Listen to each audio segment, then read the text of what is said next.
up. Choo choo. All aboard. Choo choo. Time's up. Let's do this. We're in for a wild night.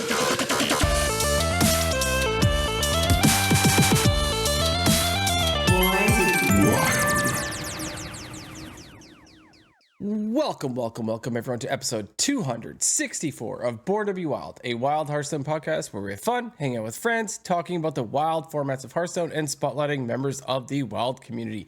I'm your host, Hydralisk. It's great to be back on this wonderful evening here in beautiful British Columbia. I'm joined by fellow host, ElectricSheepCity Meowdy. and Schmoopiedady. Be kind, please rewind. For those of you joining us for the first time, welcome aboard. We record this podcast live every Friday evening at twitch.tv/borntobewildhs, and the video version of this podcast is posted to YouTube shortly thereafter. Audio versions are also distributed to all of the podcast apps. However you are watching, listening, or absorbing via osmosis this podcast today. Thank you. Yes. You. Content plug. Schmoopiedady, Schmoopiedady, Schmoopiedady, Schmoopiedady, Schmoopiedady, Schmoopiedady. Before we get into the main topic of the show tonight, I'd like to say a quick thank you to the patrons of our show. Your support means the world to us. If you enjoyed this content, please like, subscribe, and comment on this video on YouTube. Now, the simple way to support the show is to leave a review on your podcast platform of choice.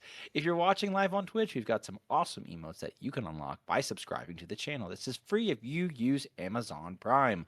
Finally, if you'd like to support the show financially, you can join our Patreon for as little as $1 per month. We have some channels in the Discord that are unlocked by subscribing to the Patreon, where you can see the show coming together each week. Check it out. If you'd like to interact with us personally, please join our Discord, a free and amazing online community of friends from all across the world who love talking about wild Hearthstone.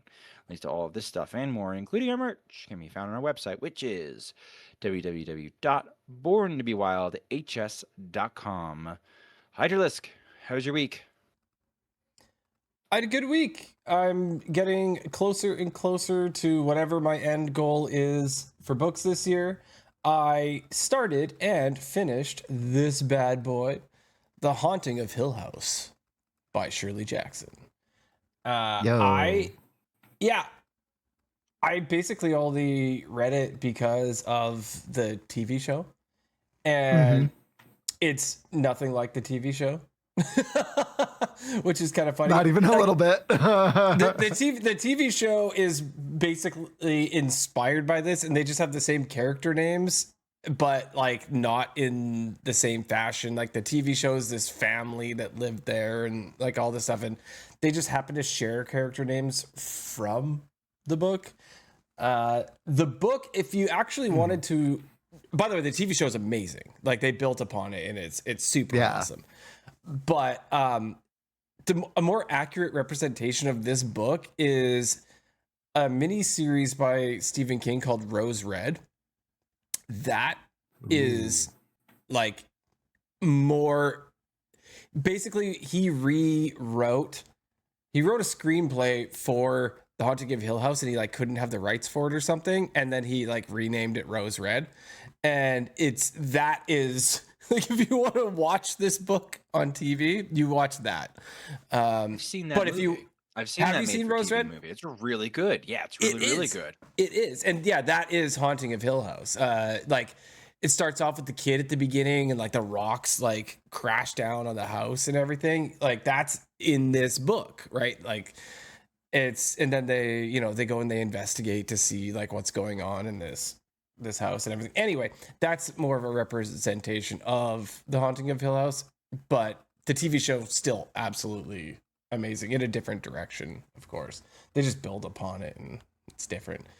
Then I've been using my local library app, and one of the few Stephen King books I need to actually read still is Sleeping Beauties. He wrote it with his son, Owen King, and it was actually available on the app.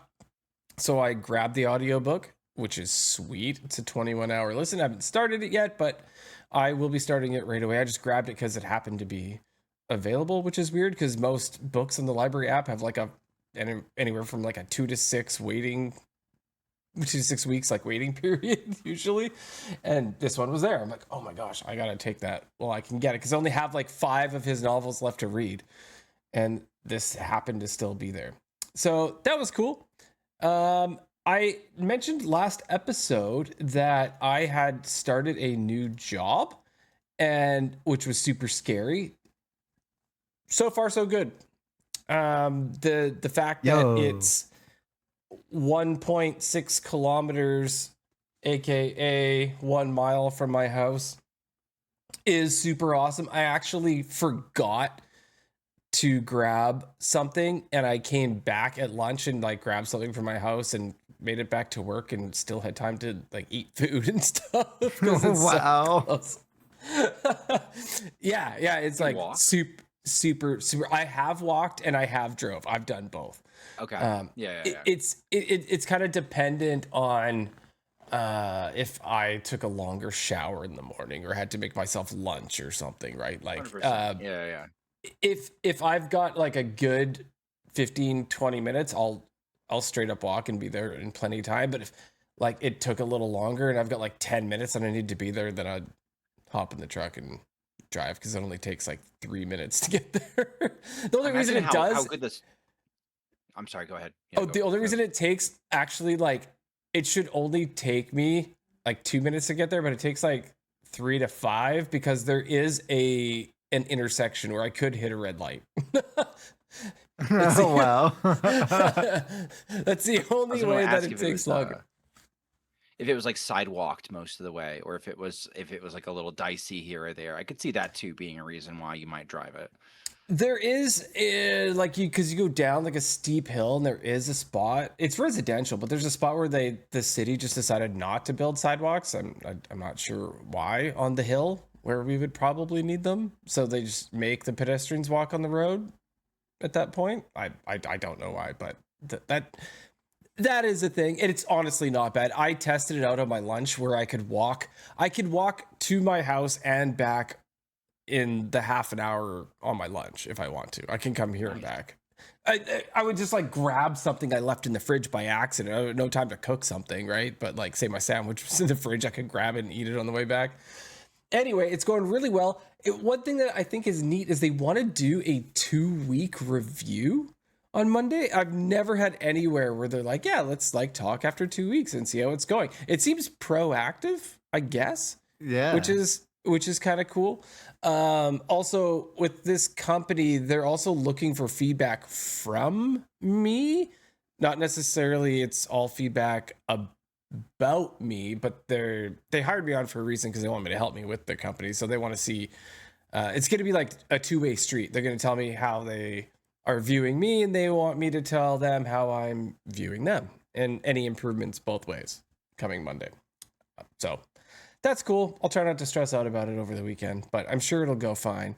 Good luck. And yeah, well, thank you. I think it'll go well. They haven't said anything negative yet, but never know. Maybe they're just bashful. I had mentioned before that I'd started doing the Mafia series. I had finished the first Mafia game. I am on the second Mafia game, and I'm on the last chapter, I believe. It's super fun. I like playing a gangster. It's cool. And then I plan on doing the third one after this. It was just on some crazy Steam sale where they cost like basically nothing. And that's how they get you. But still a lot of fun. That's basically been my week, other than trying to do the new event and playing the new stuff, which is really cool. But we'll talk a little bit more about those things later. Sheep, how was your week? So I've mostly been playing standard, like, since release, like, as is tradition, right? Like, that's not a surprise. So I played quite a bit of Zarini Priest. Loved that. Being able to hit folks in the face for infinity with Morazond, like, on the regular is great. And my HS replay stats look atrocious, because anytime Morazon's stats were set to infinity, they fixed this bug with an update that came through today. But it would crash. And guess what would happen most of the time whenever Morzon's attack would hit infinity? That was happening because I was setting up the combo and I was winning. So it looked like I had an atrocious win rate, but like it's a combo deck and I was just winning without the combo sometimes. Like it's okay. But what I was really climbing with was Zulok. And actually, during Hydra's week, I finished my climb to Legend and Standard with Zulok. What? This is actually, yeah. You had lost your final boss just before that, so you won too? Uh-huh. Well done. Yep. It's actually pretty cool on a number of levels. So that was my 2000th Warlock win. It was hitting Legend against someone whose name was Arc 1999. So I beat someone with 1999 in their name when I had 1999 Warlock wins, which is just like, what? Right? Coincidence? I think not. It's the Hearthstone gods. It's been broed from his flannelly grave, smiling down upon me.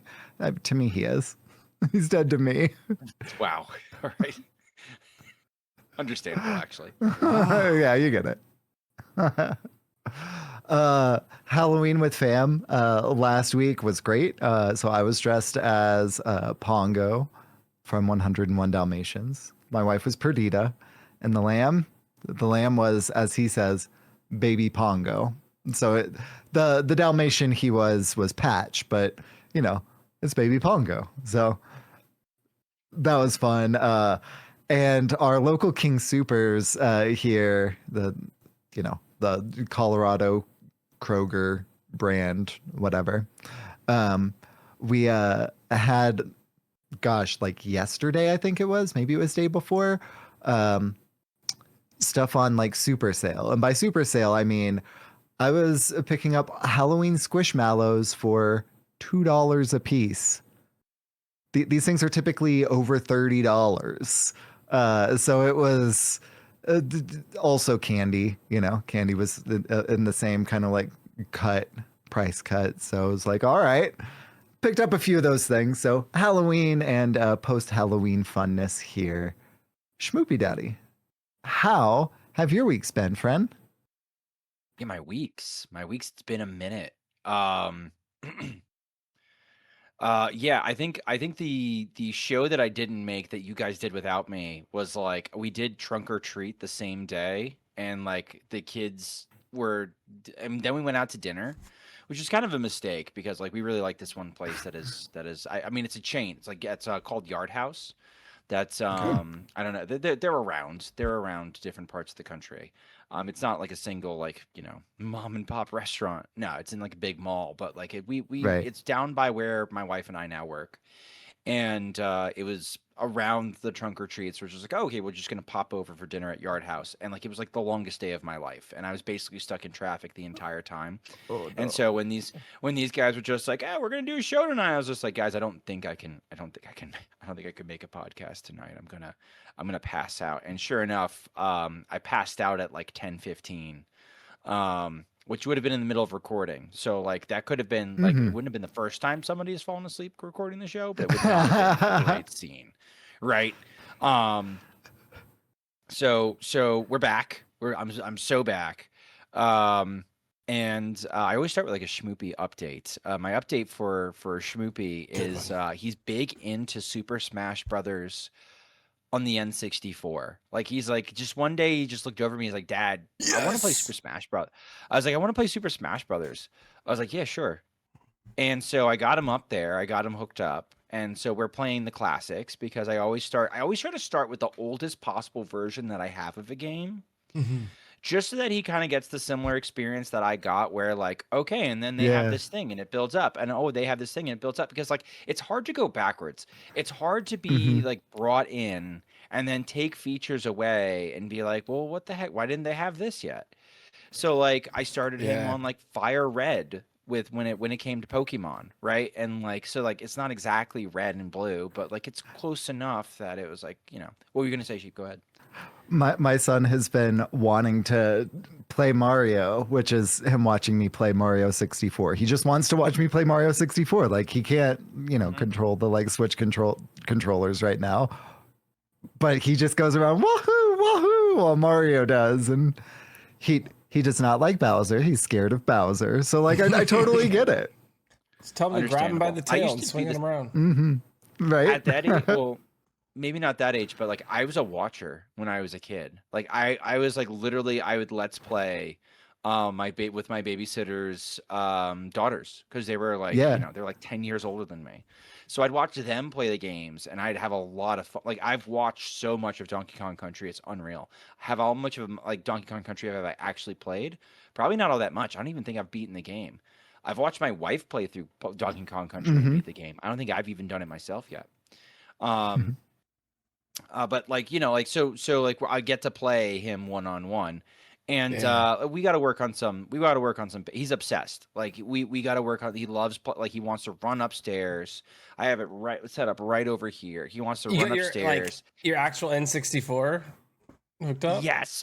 Yeah, but it's not the cartridge that I have for it. It's actually a really high-end emulator with a bunch of ROMs on it. So like it's not exactly the same cartridge. My cartridge is somewhere in this house someplace. Right. With the data.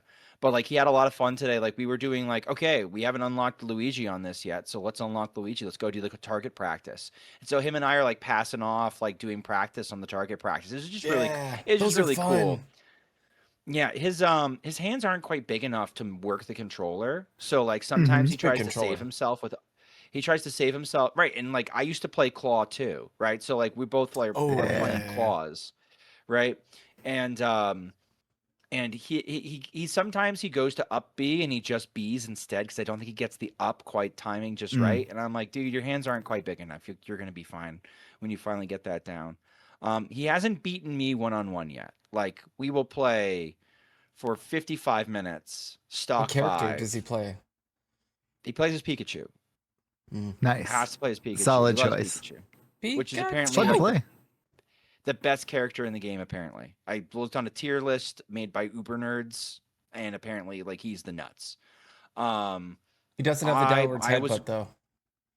He doesn't, but like he does everything pretty brutal. Right, he's not a great spiker, right? He's not a great spiker, but he's very good at aerial combat. I was a Kirby main because I was tired of fighting my friends for Pikachu. I was like, well, Kirby's kind of cool because he floats. And then it turns out Kirby was turbo busted. So I stopped playing as Kirby because we realized Kirby's turbo busted after our own testing, right? Nobody needed to sit down and tell us a tier list of like, oh, okay, this card's too good. Easy trial and error to figure that one out. So then I'd play Fox. So I'm really good with Fox too. And then when I got bored of that, I would meme on Donkey Kong, who's terrible. Now I think as an adult, what I really want to learn, I want to learn Yoshi because we learned in college with Neon Heron. Did you crawl? Did you learn the crawl? Drinking way too much and just jamming it. No, you can't interrupt his second jump. You can't spike him on his second jump. I don't know if you've realized that about Yoshi. I never I didn't inherently realize it. I sort of knew it like instinctually, but I didn't realize it until he showed me and then kicked the ever living crap out of me with Yoshi. And I was like, oh my God, this guy plays too much. And I can't, I don't like, we used to be on par and I can't compare. Link was always my go-to. You have to learn the crawl. Jigglypuff too. Because Yoshi, everyone can duck. Yoshi can walk and duck. Yeah. Oh, that's cute. I didn't think about that. I was just having fun throwing eggs. I was like, oh, I'm so good at this now. And I was like directing the eggs and where they're supposed to go. And like, I was just sniping the crap out of Schmoopie, who'd be like falling down peacefully someplace. And I'd be like pinging him off from like the maximum distance. Like, and he's like, Dad, stop. No, actually he's a good sport, but like when we're done after me like kicking the piss out of him for 55 minutes, he does get a little grumpy, being like, Dad, how come like I can never beat you? I'm like, because like skill issue. I mean, but for real though. He has beaten Mom once or twice. He's beaten Mom once or twice. So like he's a fast learner. He's getting leveling up. better. He's just not up to years yet. Yeah. Yeah, and like again, it's his hands are small, so like it might take him a little bit, but like we've been having so much fun, and we had to unlock the Mushroom Kingdom. I just beat the main campaign with Samus so that we unlocked it, and I didn't realize how bad I was at Samus I love Samus. until doing that. I love just you know Samus. what the move So much set fun. like I'm like wait what are her finishing wait. I'm like trying to figure out. I'm like, what are her You can fast spike with moves? Oh, she Samus. doesn't have any. You can spike with Samus. Samus is good at spiking. Mhm. But like, you got to set up computers to spike and whatnot. But anyway, I don't have the reps. I don't have the reps. So I've been doing that. That's been a lot of fun. In our game of the Hearthstone, I've been playing Wild, obviously. Before the new set came out, I did get another day one on stream, which was really cool. Especially because Nice. we got a couple of I got a couple of really fun like clips from that of like one clip was me going double apothecary and nuking a and nuking a Reno priest from like 45 health. Like he Reno'd and he Reno'd. And so that was fun because I run unlicensed apothecary in my seed lock list as a la Nafane and May. I got it from them, and then I made the very tactical change of cutting a slinger for a starfish, and then promptly never used the starfish. But just like went 10-1 on stream, which was really cool because I was like, I was having a really good time playing Frog Shaman actually, like XL Burn Questline Frog Shaman. Did really well, got me unstuck in D10 up to like D3. And then on stream, I was going very 50-50. This month was so brutal. I think I ended at like 50 and 40. Like I was just like very 50-50, very 50-50. I did a stupid and played the day before reset and won a bunch of games and didn't get to 11x, but got to high 10x. So I basically pinned myself down where I was often facing 11x style opponents weaved into normal 10xers, which and going at one star at a time was like, ugh. So like I get why I went like 1 and 1 and 1 and 1 and 1 and 1 and 1 and 1 and didn't have too many streaks, but that was my climb. But from that, which is like again, I usually do a little personal aside from the content that I make. One of my clips went nuts. I went, hey chat, let's see how high I can get this Hearthstone, and I think I got it up to like, I forget if I got up to 28 or I think I got up to 28 with double apothecaries and threw it off, and it's finally leveled out. It's finally stopped at like 13.5 thousand views, which is like a lot for it's the most I've ever had something viewed before. And now like shorts are weird because like it's more like you should treat it as impressions and not like views is what Ulticon says, but like I don't really care. It's like it counts as views as far as like the data that YouTube shows me. So it's just like, hey, that's pretty neat that we take those. That got out there. But that's not even like the coolest thing that I think happened. The coolest thing that I think happened to me clips wise that I have out there now, I put out today. So the new Garona card, right? Like if you have King Lane, is that how you say his name? King Lane in hand, she cuts your health in half. Well, I played a Theatar and stole Garona and then gave the opponent my King Lane. And I'm thinking, I'm thinking like, oh hell yeah, I get to do that. I get to do the silly next turn. They play their Theatar. They steal Garona. They give me King Lane back, and then they cast it on me. So I got reverse Uno'd, and like it's like statistically very unlikely. And so I had to make that a clip, and I had to post that because that was very goofy.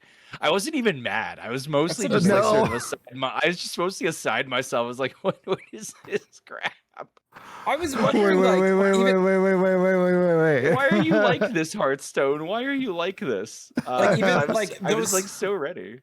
Those two legendaries, like, what are the odds? Because it's got to be like more of a standard thing to play the King Lane and the Garona together. Like one combats the other, and I was just kind of wondering, like, how often is this really gonna happen? And then you had it happen in Wild with Theotar.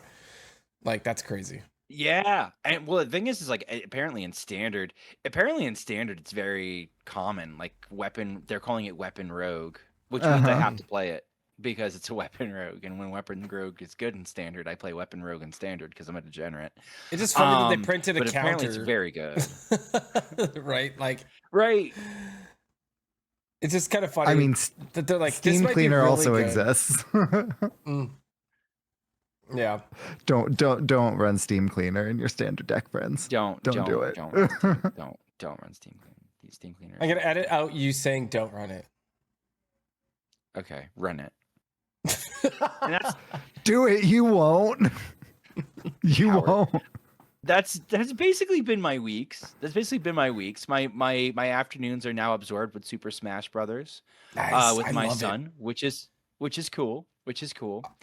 And then I'm moonlighting playing a lot of Timeways and Wild right now. The fact that you're playing Smash Bros 64 with your son, I did the exact same thing like a decade ago with my son, and because he was so good at the Wii U one, whichever one that was, he could kick my butt at it. Like he was so good at it. And then I was like, all right, we're gonna plug in the N64 and we'll see who's Smash Bros boss. All right. And we did that, and he, like you were saying, the kid can't win a game, right? Like you just mopping the floor with him. But the new one, like I had no chance. It was literally like night and day between me playing the old one against him and then me playing the new one against him. He kicked my butt. He was probably like 8 years old, something like that, and he was kicking my butt. Just because that was the new one, that's what he was used to. But I guess the muscle memory or whatever it is about playing the old N64 one for thousands upon thousands of matches just like sticks with you, which I'm sure is what you're experiencing. Oh yeah, no, it's like he's bouncing off the floor and I'm hitting him again. And he's bouncing off the floor and I'm hitting him again. And he's like never getting any respite. And he's just like, Dad. And I'm like, get good, clown. Yeah. Like what do you want from me? You're juggling him. Yeah, it's like fantastic. It's fantastic. All right. Welcome to the news. The news is so good. All right, so we did have patch 34, I guess, 0.0, just patch 34. And there are some events. And so our current active event, the one that we're on right now for the new expansion, is Across the Timeways. It started on November 4th, just the other day. It runs through the 25th. And this is where you get to choose which hero skin you want, basically. So there's the Kieran for Kel'Thuzad, Medivh, or Stormbringer Magni, which is super cool. So it's like the past, the present, the future. You kind of get to pick, and they each represent a certain amount of classes. And you earn that hero skin by the end. You also get to earn 3 Across the Timeways packs, 3 Lost City of Angoro packs, 2 Into the Emerald Dream, and 1 Great Dark Beyond, and finally 3 Year of the Pegasus packs. You can also purchase your hero skin that you didn't get because you had to select one of the 3. I picked the Stormbringer Magni for basically the reason, well, I love Magni, like the warrior one. That's, I think, the only skin I've ever spent money on, as far as I can think. Maybe I've spent money on another one, but that was like $10 or something. I don't want to talk about it. I bought that one back in the day because my favorite thing to do is to play Magni and with Pirate Warrior, right? Because it confuses everyone. They think you're a controller. Yeah. I don't know. That's what I used to do.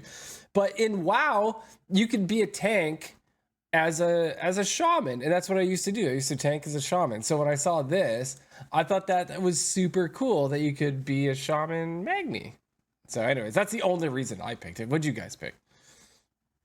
Yeah, I went with Kieran Tor Kel'Thuzad, mostly because like having a Kel'Thuzad with the kitty cat It's the kitty cat. Kitty cats are nice. And, you know, old school Kel'Thuzad, he's not like the skeleton and all that stuff. So that's the one I went with.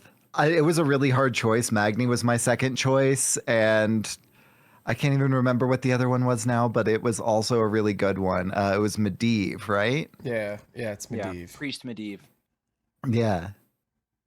So all great skins. Which one did you go with, Schmoopy? Do you recall? I went with. I also went with Kirin Tor Kel'Thuzad because I'm a mage main and a degenerate. So I thought that this was the most accurate, like lore accurate Schmoopy skin possible. And so that's what I went with. Yeah. Cool. Well, that's the event that we're currently on. It runs all the way till November 25th. And immediately after, we have the next event. So that is Vendors Bargain Blowout. So this runs from November 25th to December 3rd. And it's bringing the bling from Hearthstone's past. So complete event quests to unlock a random unowned card back, coin, and 2 hero skins from the Griffin, Hydra, and Wolf. So basically, if you missed something in the past, you didn't get some of these hero skins, the card back, the coin, you get to grab these things, which is pretty cool. So I guess FOMO erased if you missed something. Schmoopiedady? Do we know if this includes the Brawl skin? Oh, I don't know. It's a good question.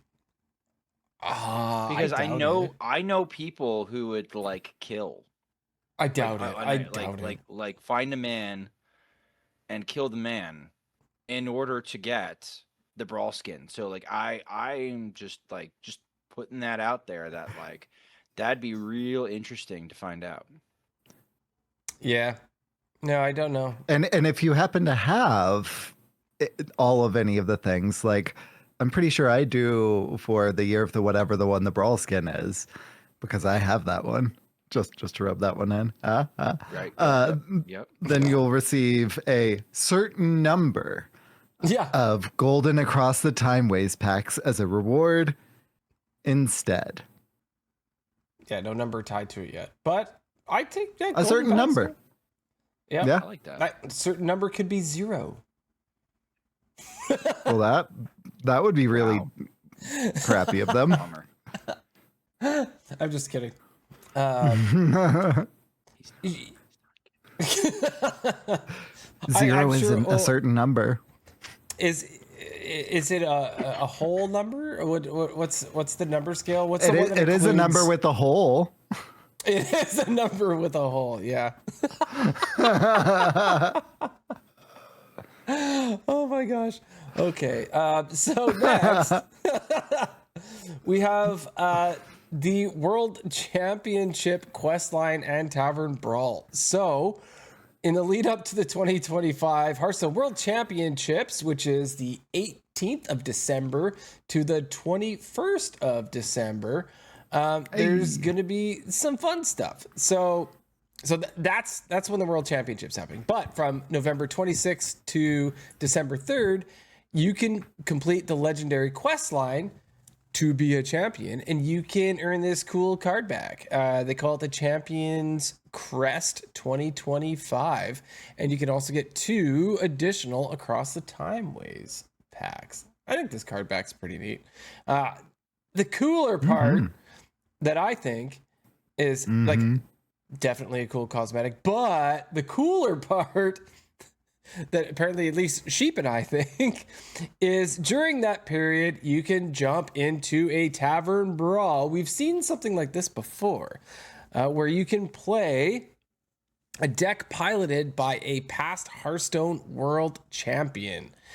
All right, so this goes throughout the history of Hearthstone, one from each year basically since 2014. And there is a note at the bottom here. Okay, so this starts all the way from Firebat's Face Hunter and goes like all the way up to 2024, which we had Starship Warlock.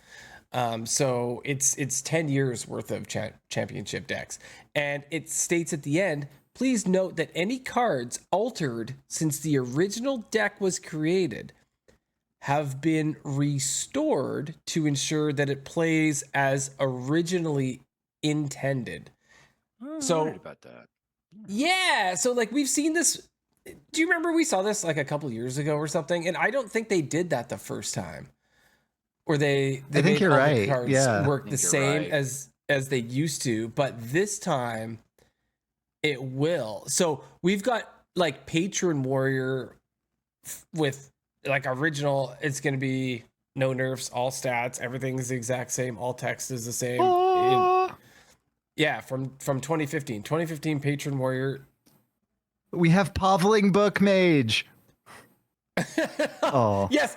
So that's actually worse. So the Babbling Book is only a 1/1 instead of a 1/2. There you go. They've reverted it to be worse. So and remember, everybody, Pavel only won because he got a fireball from it. Is that what it was? Something like that, yeah. From the Babbling Book. But yeah, so here's your options. All the way from 2014 to 2024, we've got Face Hunter, Patron Warrior, Tempo Mage, Jade Druid. That's a fun one. Control Shaman, a 2019 Control Shaman. Gross. We've got Lyoun. This was such a good one. The Inner Fire Priest when Lyoun won the championship. And then we've got Soul Demon Hunter, Garrote Rogue from 2021. We got Control Priest, Pure Paladin, and Starship Warlock. Schmoopiedady. Yeah, Pocket Train thought it was hysterical. They picked his Pure Paladin because it was banned. He never actually played it. He brought it and it was banned every single match. And he's just like, yes, my iconic Pure Paladin that never saw play. So he was super snarky about it. So I think that was noteworthy and very funny. Well, which one of these are you most excited to play? Probably Pocket Trains. Oh, sorry. Okay. Probably Pocket Trains. Just incredibly noteworthy Pure Paladin. I mean, I just have such fond memories not seeing that one, and I think that'll probably be one of the better ones. But probably actually, I could see that. Schmoopiedady, what are you gonna play? Whichever one gets me my pack as fast as possible, with as little fun for my opponents as possible. If there's a Garrote Rogue, that'd be perfect. Actually, that checks a lot of boxes for me. Yeah. So yeah, probably let's go with that. I'm gonna say some of the older decks probably aren't gonna hold up, even though if they're restored. Like I think the last time everyone jumped on Fireback's Face Hunter just because, but we're talking this is 2014 OG classic Hearthstone, and like it just doesn't do it. Like, unfortunately, it's just. Animal companions for full cost. We don't do that anymore. No, we're not savages, right? But yeah, it'll be fun. I'll probably try. I'd like to try most of these. Who knows? It's a tavern brawl. I like to get in and get out. But this is your chance, right? Because if you didn't play something like Patron Warrior before it was nerfed, you can play it with all like original everything. So I will say I do wish that we got to choose which one we were going to be playing, because I'm assuming that this is like Tavern Brawls do, where it puts you in a random one. Because what if I really like playing Patron Warrior and I really want to experience that? But also, I get why they wouldn't do that, because what if one of them is broken into all of the other ones? But it's still... You know what? Yeah. I think you're right, because now that I look at it, there is multiple priest decks, multiple hunter decks. So yeah, you probably don't get to pick your class. You know, like sometimes you pick your class. Or yeah, this is totally gonna be random. Oh well. Alas. You know what? You got a guaranteed pack here. You know why? Do you know why? Because people are gonna concede until they get the class that they want. But if everyone's doing that, then no one gets to play. I'm just saying. Play the Tavern Brawl because you're guaranteed a pack because someone's gonna concede because they didn't get rogue, right? Schmoopiedaddy's gonna concede until he gets rogue. No, just kidding. But Pretty much, yeah. Not like, gonna lie. it's gonna happen. People are gonna do that until they get the one they want. So free pack. This one is Arfus. So there's a cool new pet. Okay, we got to use it in the theory crafting stream. It's absolutely adorable. I never put it on. We saw a lot of it. Yeah, true. People were using it. It's super cute. You can go and you can play with it. You can simulate, you know, like if you want to pretend you're gonna buy it, you can simulate what it does and all this stuff. It is super cute. Unfortunately, it's tied to Dark Moon Fair treasures. So like before, you go and you pull your lever and you see what you get. What did I get? With your one free pull, I think I got some like golden or signature card, something like that. Did you guys happen to get the 0.01% chance of? I got a golden pack. I think. Yeah. Uh-huh. Same. Woo! Nutty. Neat. Yeah. Neat. Yeah. Anyway, I'm not going to talk about all this stuff because basically this is talking to the 0.01% of people that will actually have this pet. So, and just as a quick reminder, the Dark Moon Fair prizes thing is a predatory thing. So if you are going into it thinking that you're going to get the Arfus thing, know that it's probably going to cost you $158. And if you're okay with that, then like, and I mean, I'm not going to tell you what to do with your money, but like if you're going into it thinking that you're going to high roll, like odds are stacked way against you. Like you're probably not. So just bears reiterating anytime the Dark Moon Fair prizes come up, because if this is your first episode, then noteworthy. It's a trap. It's a trap. All right, so I was going to talk quickly about Arena, just because they've updated it. So at this point in time, we've got these sets. We've got Across the Timeways, The Lost City, Into the Emerald Dream, The Great Dark Beyond, and Perils in Paradise, and Whiz Bang's Workshop. Also cool, they have some new Arena achievements. So you have to, there's 2 parts for every Arena achievement. There's part 1 and part 2. You cannot complete part 2 unless you complete part 1. Part 1 is pretty easy for most of these. Part 1 for the first one is open 5 of the new expansion packs. The second one for part 1 is open 10, then open 20, then open 35, then open 50. Most people will get there eventually from rewards or gold, right? And then the second part to each quest, you just kind of have to do a thing, Arena related. So for the first one, it's finish an underground run with 6+ wins. Actually, that's the same for all of them.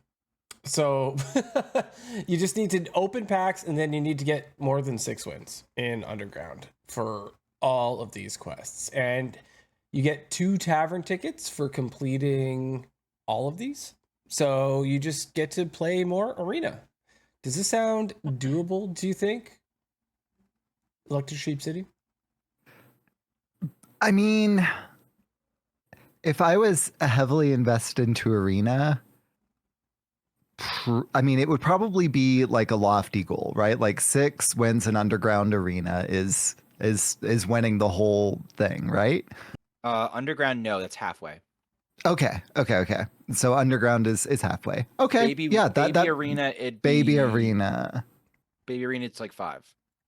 Okay. It's like, So if it's halfway through underground and underground is 12 like old school arena was, then yeah, I think this is much more doable then for sure. I know it's the same number, but yeah, I know it's the same number, but yeah, it's underground is hardcore. Schmoopiedady, how do you feel about getting? I mean, I know I'll struggle personally, just because I think underground arena is it's a lot different. It's a lot different. It's a lot tougher. When you get high rolled, you get high rolled. And it takes a lot of knowledge of the format to navigate it properly. I don't know. I think it depends. I guess it depends on the arena meta. I know I would look at this and be like, ugh, I don't know if I could do that. I'll probably try. My question here is, so part 2 for all of these, there's 5 of them. They all read finish an underground run with 6+ wins. Okay, so what if you complete number 1 of all of these, which we've already done, we've already opened these packs, right? Do you just need to win 6, like an underground run with 6+ wins one time and you complete all of these, or do you have to do it 5 times? Right? They all have the exact same requirement for part 2. Sure. Like, has anybody done this yet? Is it class specific? Because if it's class specific, that's... It doesn't say. It just says finish an underground run with 6+ wins. And you get 2 tavern tickets. So, like, technically, you would think that they would all proc after you did it one time. Yeah. As long as you've opened 50 packs total. You would have had to open at least 50 packs. And then, so if you had 5,000 gold and you spent it all on packs, and then you went and played arena and got a 6+ win run, then you should get 2, 4, 6, 8, 10 tavern tickets right away. And you would appreciate that. And yeah. I liked that. I liked that part. I like how you said that. Did you? Okay. All right. So we've got just some bug fixes that happened. Schmoopiedady, you had something that was noteworthy in here, right? You pointed something out? So yeah, rogue players are not happy right now because their anti-aggro favorite stick up does nothing. It actually, you play the card, and I guess it's looking at the current standard pool for it's looking at the current standard pool for cards that are quick draw, and there are none in standard. And there are none. So you play stick up and nothing happens. So they're the rogue players are very, very grumpy about this at the moment, and I guess I don't blame them. So yeah, don't play stick up. If you discover it, don't play it. Don't attempt to do any kind of sticking upping, because it's not going to go well for you. Unless you're trying to like test for counterspell or something like that. Unless you're trying to test for counterspell. Yeah, that's pretty After much you've discovered it, just don't run it in your deck right now either. Yeah. Mm-hmm. Welcome to the next part, and that is a sincere apology. Setting things right from Blizzard. So, this is an article that came out. We're sorry. Oh, you know what they should do? Is, since they're sorry, they should let us use that emote. That would make things right. That would make things right. All right. I hope you're listening, Team 5. So this article came out today, November 7th. So it's entitled Setting Things Right with Ranked Rewards and Mr. Clocksworth. So at the end of the last ranked season, people opened rewards and they got Lost City of Ungoro packs instead of the intended Timeways packs. That's unfortunate. I always want the new packs, right? So Everybody does. this is how they're gonna set it right. Next week, Hearthstone is going to be sending you the proper Across the Timeways packs that you should have received. Hooray!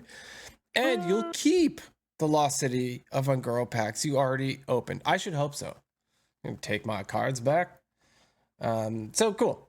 They'll give us the right packs. You get to keep the thing that you already opened. And then there is the signature Mr. Clocksworth debacle. So there was a bug that it sort of allowed Mr. Clocksworth in its signature form to be opened in the Across the Timeways packs. And Blizzard decided if you had opened that, they were going to yoink and take it away from you. And remove it from your collection. That was they popular. have now. Yeah, I bet that was super popular. There was much noticed. rejoicing about the missing Clocksworth. So they've admitted that was a mistake, and that everyone's collection is personal, and it represents a history of what you've done, what you've earned, all that sort of stuff. So they say that they know how much our collection means to us, and they Which is why I want my apologize. diamond fire axe. Yeah, Sorry. Sheep, I know you deserve that. You do. So here's how they're gonna make it right. Give him his fire. Here's how they're gonna make it right. As of this post, the one on November 7th, 2025, they have restored signature Mr. Clocksworth to everyone who was affected by this. It should be back in your collection. So it was put there probably 2 seconds before they hit send on this post. So you should have it back. So you'll keep that signature. It also says you'll keep the random signature card you've already received. And we're also sending you 5 golden Across the Timeways packs. I'm guessing that might be for only the people that were affected. The 5 Across the Timeways pack. So if you weren't one of the lucky or unlucky, however you want to say it, people to open signature Mr. Clocksworth, I would say extremely lucky. Yeah. So yeah, I guess. Yeah. Now you're grumpy for a little bit, but now you're happy. You're getting 5 golden packs, and you get to keep what you got. So that's cool. Even if the fix was just getting the Mr. Clocksworth back, like, I'm not saying that it's a particularly playable card, but like, you in order to get that, you have to Schmoopiedady buy all Let's say of it's the. particularly good. No, it's not. But you have to open, or you have to buy all of the but the art, golden packages, and then it's quote unquote free at the end. So you have to spend $220 US. I don't think I've announced it on here yet, but the only money I'm spending that I've spent so far on this expansion is the rewards track money. So I pick up these sequential packs or the sequential signature bundles and would have gotten this thing. I did not. So this is a $220 mistake that I hope that a lot of people got to take advantage of, to be completely frank. Yeah. Well, I'm glad that they are setting things right. I'm actually super surprised that they took it back. What did they think was going to happen? It's an uproar. All right, so let's move on to our discussion topic. So we've got some deck lists that we have here. So I'm gonna bring up first something that Schmoopiedady might know a little bit about. I think he made a video possibly on face lock. So I've got your release deck viewer image up, Schmoopiedady. Apparently this is a good deck and you know how to play it so well. You've made an instructional video, so why don't you tell us about it? Sure. So the first time I saw this build for this deck, it had some suspect cards in it. It had some like knife vendors from Dark Moon Fair. It had some Trog gem tossers, which might be okay. But like I tried playing it and I was like, all right, well this looks like hell. This is a terrible disco list. And then I realized, oh no, it's not disco at all. It's like Face Hunter. It actually plays a little bit more like Face Hunter, and you're just trying to milk every little bit of damage you can get. And we're playing one drops like Leper Gnome and like Little Sizzler and stuff like that. But we're leveraging the very strong discard backbone of we need our merchant to hit Soul Barrage. We can draw cards when we do that with Malchazar's Imp. We want to pop expired merchant and play our Soul Fires and discard a Soul Barrage with Soul Fire, and then we can trigger the chamber that we've already had sitting there to also discard another Soul Barrage. It's not uncommon to have burst turns of 20 plus damage. Wow. And so what you're trying to do is you're basically getting enough of a board presence to kind of get some chip damage in, and then you're just blowing up the opponent from a crazy burst turn. What's cool is this deck actually got a couple of brand new cards. We have Timeways, is it Time Hopper? The 2-mana 4/4 dragon. One of the Twilight Time Hopper. Twilight Time Hopper. There you go. What's fun about this is it doesn't die to Hellfire. That sounds like a funny thing to be a game plan for, but I frequently am popping my own merchants with Hellfire because, like, you want a merchant, discard Barrage, Hellfire, get 2 Barrages back in the hand, and now that gives you, if you have enough mana, you've already spent 5, but on like turn 6, you can then weave in a Soulfire and also trigger your chamber if you've had your chamber on board. So, like I said, like it's actually a significant, pattern of play, and so to have something that sort of sticks on board, and as a breakpoint, just still go face. It's also a great turn 2 play. That feels very good. I think the most common question I've gotten with this deck is like, hey, why aren't we running Devious Coyote? And the problem is you don't always stick a board presence the same way you do with Disco. We'll talk about Devious Coyote later in Discard Warlock and how it looks very good. But in this, this is my own little pet project. I don't want anything messing with Merchant Barrage.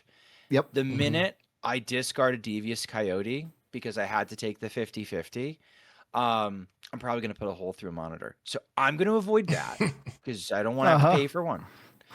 And I'm going to choose to not run it in my deck. Now, tacking on Barrage and dropping a couple Fell Wings, that's pretty fun. If there's a Coyote in here, hey, I'm sure that's great. I can't risk it to do what people want me to do. Like, oh, play the new card. Yeah, I don't think you can. In this particular setup, I don't think you can. Tachyon Barrage is already like a very funny 2-mana fireball that you can sort of weave into things after you've already blown things up with Hellfire. And let me pile on 6 damage, and now we trigger my location and put 6 more damage on your face. Like it's funny how much the damage piles up. So this has been fun. This has been reasonably effective. I played a version of this before we got the new cards up to 43 on EU. Again, that was kind of me smurfing a little bit because I had never hit Legend on EU before with that account. And so I was probably playing like low 10s, and I had myself, I don't know, I played Face Lock the entire way up from Bronze. I think I had on stream I had a silly record, but in general I think my record was, close to like a 66% win rate, a 70% win rate. I didn't deserve to come in at 43, but I did. And so I got the really cool tweet with the 43 mid-season with Face Lock in there. So it does work. I've had so many people be like, oh, hey, look, I used your deck. I did the Cilia and I won it. And I even did make a deck guide on it this week because I couldn't stream every day. So I was just like, well, let me at least make a deck guide with, look, deck, new cards. Haha. Yeah, it's fun. It's fun. I can't even tell you, KVLT was like, but dude, why should we play this over Disco? And I'm like what matchups does it have that are better? And I'm like, I don't know if there are any matchups that are better. Like, to be completely honest, like I don't always get how this deck just sort of wins. It just sort of does, because you just deal enough damage from hand that you win. You play it because it's hipster aggro. I don't know if you play it because it's any better than this thing or that thing, or just like you just don't want to play discard Warlock. I think this deck might even be like a little bit easier than discard Warlock, but maybe you just want to switch it up from perspective. Yeah, maybe you just want to switch it up and just play something different. I 100% am going to play this deck this weekend for sure, because you know me, I love some aggro, and I'm not the biggest fan of this, you know, the regular disco lock sort of thing. So this is probably more my speed. I like it. I mean, I like the looks of it anyway. So it's fun. Can confirm. Can confirm. Okay, so next we have an Astral Communion deck, which is a lot more dust, by the way. So I'm just gonna go back to significantly, yeah. So the face lock deck that we were just talking about is 3,240 dust, which anybody can scrape together. The Astral Communion deck, if you haven't been playing Wild for a long time or whatever, it might be a little more. This is 20,320 dust. Oh, at least 2 of those Legos are free. Hydra in a Hearthstone brew, and I was gonna say some of them are. Some of them are. I knew that was gonna happen. Most of them are not. Correct. Yeah, I'm seeing, like, okay, so I still build Astral Communion a little bit different than other people. I'm still building it like the old style, and you see that some of the Chinese lists, and they play some weird stuff like Reforestation. I'm not quite there yet. I play Sleep Under the Stars. I see some people doing that, and you know, UI. The thing about Astral Communion basically is once you have like the decent bones of the deck, it's like what we used to call in college jungle juice. Like, you kind of took whatever liquor you had and you dumped it all in a bowl, and then like added fruit punch or something like that. You're like, hey, there we go, mixed drink. You know, it's a war crime, but like, it's like that's kind of Astral Communion. You kind of like can throw anything you want in there. To the point where I think my newest pet peeve with the game is I hate losing to bad Astral Communion druids. Like, when my opponent throws down a Farrakh, you do not want to play Farrakh in Wild. No. Like, I know it's a great card in Standard. I know it's like fantastic. It's a win condition. People try to cheat it out as soon as possible. Do not play that in Wild. I've watched Farrakh almost always, you know, it never sticks around for tempo. It clears itself. It clears your deck. It clears your hand. It clears whatever is in front of it, behind it, around it, adjacent to it. You know, tertiarily, you know, it'll clear your board for next game too somehow. I don't know. He screws it up every single time. And so, like, I hate losing to bad lists that run weird things. But a good card that is in this list now that really is the highlight is Wave Shaping. Wave Shaping is like tracking for Druid, and like, let's go find my Astral Communion for 1 mana. Okay, good, I found it. And not only did I find it, but in also grabbing it, because it takes the other 2 choices and puts them on the bottom of the deck, it can actually be very helpful for making sure you don't draw minions that you don't want to draw before you cast your Astral Communion. That's cool. So, like, you're super excited if you see, like, you know, Astral Communion, ANR, Carrier. You're like, oh, sick, because we also run aquatic forms. So, like, you can go down and get the cards that you want when you want them eventually anyway, which is not what, you know, Wave Shaping in any way, shape, or form is balanced around, because it's printed with only Standard in mind. So the fact that we can in Wild go pull cards off the bottom is one of the reasons why I've, you know, before the cards came out, I was high on something like Wave Shaping, and I was high on what is a 6 mana bottom 5 cards, make them cost 1 type deal. That we can go get those cards. They aren't locked away from us in that we can't go and then reach out and touch them. So yeah, and Standard has tools to touch them too, but not like we do with like aquatic form, like you were saying. We're not just reordering. Finley. We're acquiring them in our hand immediately, which is just so much more powerful.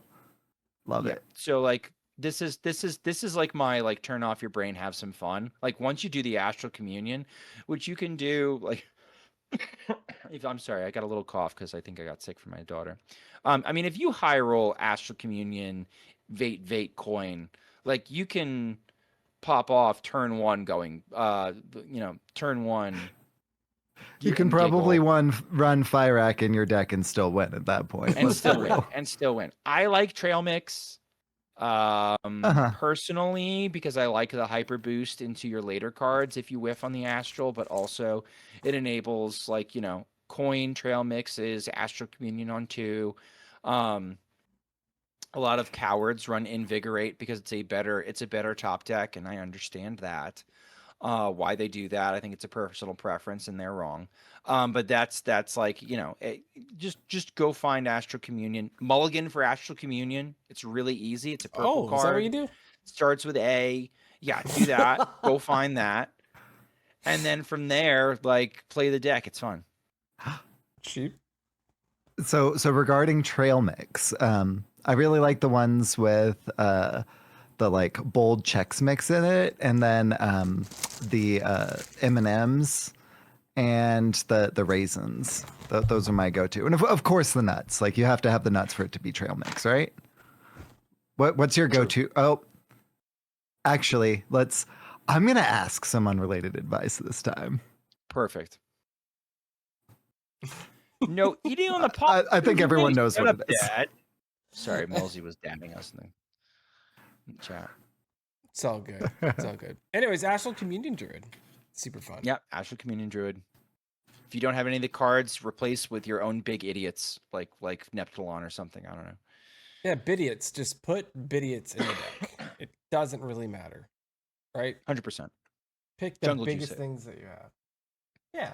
All right, so up next, we have QB's Rank 1 Disco List. Yeah, Discard Warlock is not the S tier, spooky disaster that I thought it would be.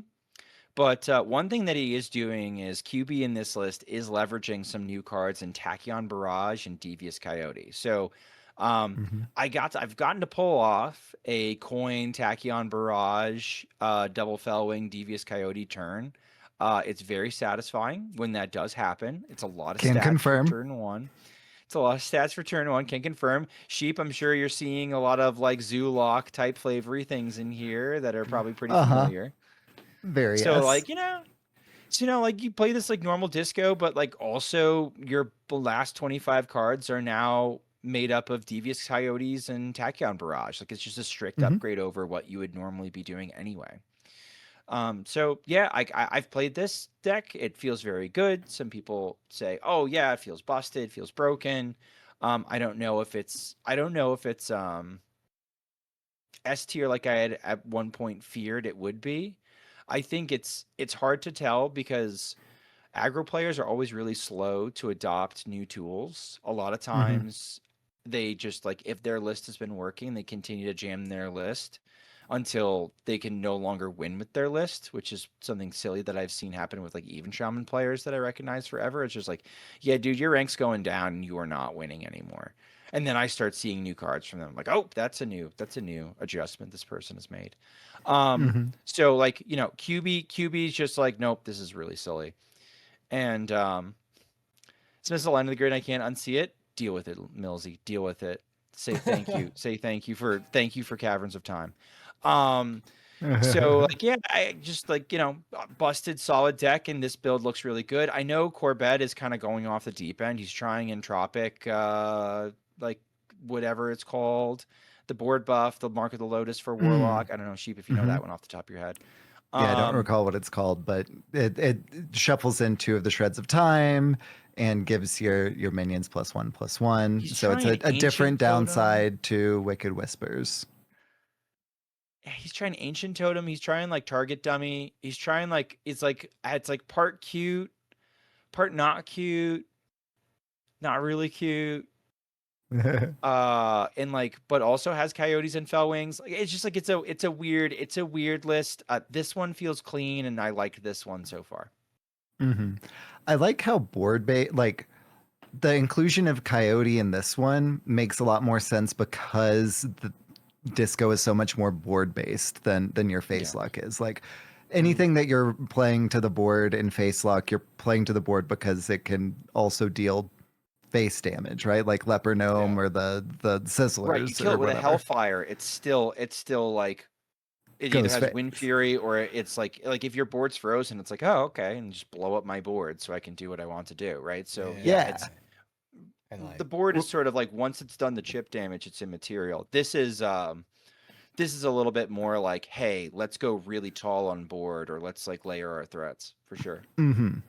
So it makes a whole lot more sense why the Coyote's in here. And after being really high on the Coyote before theory crafting and being really low on the Coyote after theory crafting, I think it makes sense to sprinkle in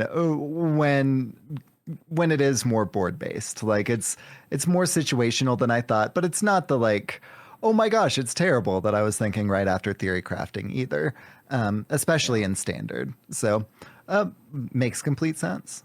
Pirate DH. I feel like Wild Pirate DH would like a Devious Coyote, given how many tokens, especially if we get Sigil Skydiving back, like the amount of the sheer number of tokens you end up producing, and the fact that we're really building that deck around a weapon that draws cards, up to 3 cards for what's missing. So it's like, oh, Magnifying Glaive, right? See, I'm card names tonight. Card names tonight. I'm impressed.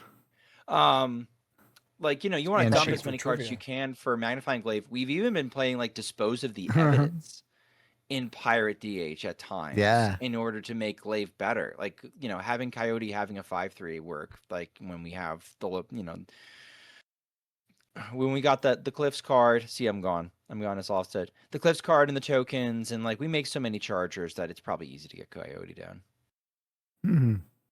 Makes complete sense to me.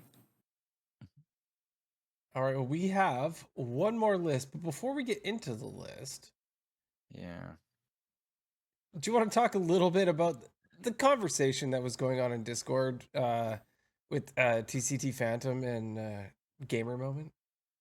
Well, so we've got basically 2 factions looking at Broxigar in Questline DH. We've got one faction that is basically, I'm saying they're delusional, and we're probably meeting somewhere in the middle. They're saying, nope, Broxigar is the only way you can play Questline DH now. Get rid of Arana, get rid of Glaive Tars.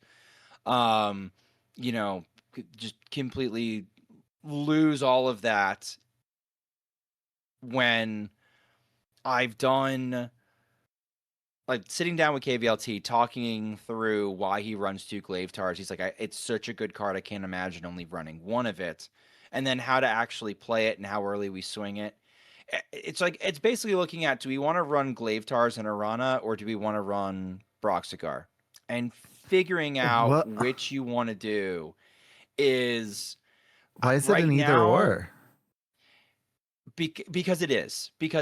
Brox adds the lifesteal weapon to your deck. The lifesteal weapon is friction with Glaive Tar. It doesn't quite work.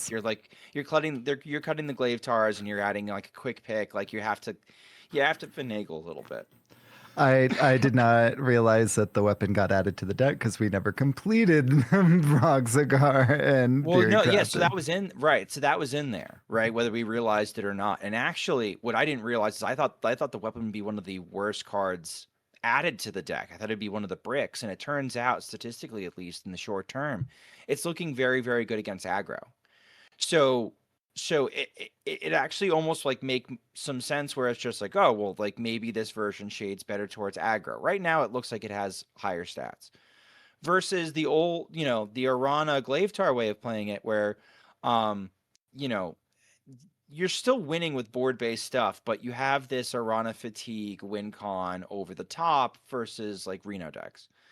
And what's happening that's a little bit not entirely true. TCT is arguing, well, it's like doing the Brock stuff, it makes it easier to get brutes down. So like it's a win-win either side.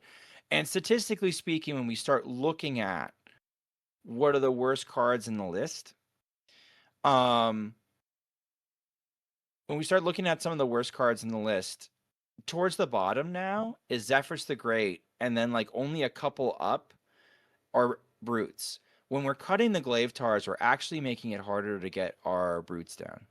Yeah. So we're kind of losing part of what's good. Like, not that you can't get them down still. We've done it before glaive tar, plenty of times. And now we have Paraglide, and now we have Sigil of Time, and we can do things like that. But it looks like it's a little disingenuous. These guys are kind of like hopping on the bandwagon, like, oh no, this is the new card, this new innovation, this is what we're gonna do, as if there's no downsides. There are definitely downsides.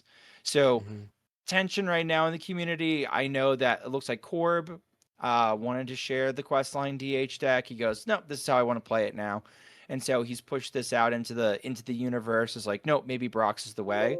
I know in my camp where I still think that he's not worth it, and the field feels bad, and like, why am I running Celestial Projectionist to make more 12/12s with charge that are stopped by taunts? If you want to play the Brox list because you packed the signature Brox, or you want to play just like Questline in general. So like, right, there's tension now. We can't run the glaive tars. So when we're cutting the glaive tars, we still got 2 weapons and quick pick, which Chinese players have been using quick pick in Questline DH for a while now. It's a thing to do on 2, but like, it's not great. It's not great. It's like studies, right? So this is the list that Corb is putting out into the universe now. It's like, hey, this is the way that we're going to play this. And so, if you want to give it a try, if you want to try something a little different, this works. This is not a bad deck. I just think it's like a little nuts that people are like, oh, nope, Brox is the nuts. Brox is the nuts. Look how good Questline DH is right now. And it's like, but Questline DH was already good. Like, Questline DH is already on a short list of, if you want to talk about best decks in the format, being one of the best decks in the format. A little weak to aggro, but like just very, very good. Yeah. And adding Brox, I don't think breaks it either way. Though right now, those lists look like they're doing better. So maybe Brox is the nuts. Maybe the weapon, specifically the weapon. The Axe of Sonar, is it what, Axe of Sonarius or something like that? The Axe of something, yes. That is looking like a very, very good card, and I wonder if that's a reflection of when you're playing against aggro, that card kind of cleans up. I want to try this. Looks fun. I mean, I realize there's the tension in the argument of whether it's good or whether it's not, but hey, I'm always down for something new. So, sounds fun to me. Worth trying it to see how I fit with the actual like argument for the actual play pattern, because like I played a little bit of Questline DH before, but not a ton. Like, it's not a play pattern that particularly like resonates with me. This one with the 3 mana 12/12s, however much I absolutely can see why competitively, I think that taunts being a thing makes it a little bit significantly trickier. I'm not always going for the most competitive deck, so the only signature that I got was Broxigar, so I'm gonna use it. You have to try it. Yeah, you have to. I try have it. to. I will say too, I think Glavetar is probably one of the harder cards to play in the deck. Like, True. knowing, like, the amount of people who equip the Glavetar and then don't swing, like, is kind of nuts to me. You don't necessarily need all 4 swings on Glavetar when you have Glavetar in the list, and like, you do want to coin it. You want to get it out as soon as possible if you can, situationally. I don't know. I did a guide on my channel on how to play the deck, right? So like, to go from that, which gets your brutes down a lot easier, to go from that to like being like, nope, we're going to cut it entirely and everything's going to be fine. I mean, like, the deck will function, but like, it does, it's very, very different, and it does lose something. And if brutes are harder to get down and brutes start looking bad, maybe this version of the deck does a silly and cuts brutes or something to make it work. But I just feel like we're straying more and more and more away from what makes the deck good, because it's not serving the old shell correctly, in which case, like, Yeah. maybe it's just a different shell. I don't know. I don't know. It sounded like you were going to say we're straying more and more and more from the face of God. Yeah, I mean, well, yes, that too. But like, no, I mean, like, like strategies develop and like change, and it's not like 30 quest line has been sort of plagued for a long time of having. I mean, for Mhm. God's sakes, we were still running studies, or double jump is still like the things that you're jumping between when you're thinking about like the last cards. Like the last cards suck. So here's this exciting thing we can. Here's this exciting thing we can stick in the last cards. Wait, no, maybe it's so good that it's actually better than the first thing that we're doing. Like, that part's like innovating and fun. I guess I shouldn't be yucking people's yum. It's just like I kept like, I'd open up Discord and like they'd be like, oh man, this is so good. Oh man, it's the nuts, and like kind of being obnoxious about it. And I'd just be like, guy, we don't even know that yet. Like it's like it seems okay, it seems fine. It might be the best way to build it. Like I might have to just completely change it, but I feel like one of the reasons why it's doing better maybe is like people don't know how to play Glaive Tar. Like some people just suck at Glaive Tar, and like that could definitely contribute. If this puts Questline DH on training wheels so that more people play it, like cool. But like I will quote NHL. NHL's like, dude, if I see this version versus the Arana version, I would take this version in a heartbeat. You basically game Same. plan for a 12-12 charge and clear boards, and like they lose. Like maybe they bounce it, maybe there's a projectionist, I don't know, but like not in this list. I've seen in a couple lists there's like, celestial projectionists, you make more, or Zeph, so you can give it Wind Fury. Zeph always looks like forget the 30th card in the deck, in the 30 card deck. It looks like the 35th card in the deck. Like it looks like it's like beyond cuttable. It's always so bad. I love playing Flat Earth Zeph in this deck. But that's like, that's what we're kind of looking at as far as one of the more interesting deck building discussions, as like, what's the correct way to build Questline DH right now? Brox or no Brox? And if you go Brox, you do have to lean pretty hard Brox. Makes sense. Like it. Cool. Looks super fun. I like it.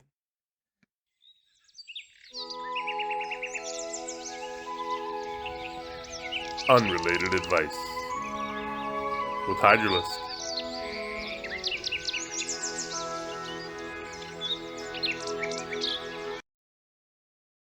Hydra.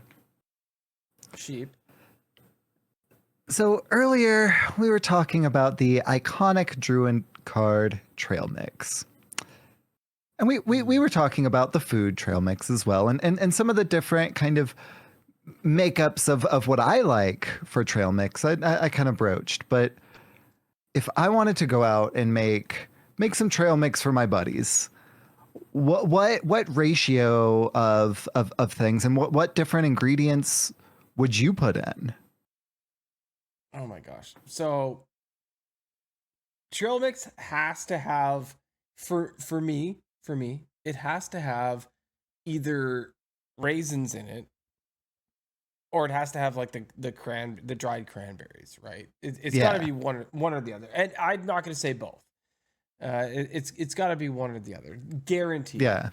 And But both confuses the flavor. I feel you on that one. Yeah, it's one or the other. Now, nuts wise, I mean, I think every trail mix usually has peanuts in it, so the peanuts got to be. It's a bit of a filler nut, I'm gonna say, but it's one of the best nuts, so that's got to be in there. Now, I feel like cashews is a nut that needs to be in my trail mix. I know a lot of people can be allergic to almonds, but almonds are in my trail mix, absolutely, for sure. And I know we mentioned this already, but you got to have that sweet chocolate. There's got to be either like an M&M or just a little like chocolate chips that you can buy to put in there. And everything's just got to have a sweet little, I say sweet, but a little bit of salt. You gotta have that sodium, just a little bit of salt. You gotta keep it. I'm sorry, nuts aren't boring. I love nuts, but they gotta be a little salty. Wiser words have never been spoken, and you heard that on Born to be wild. We were so close to Blizzlet territory for so much of that. Did he say his nuts are salty?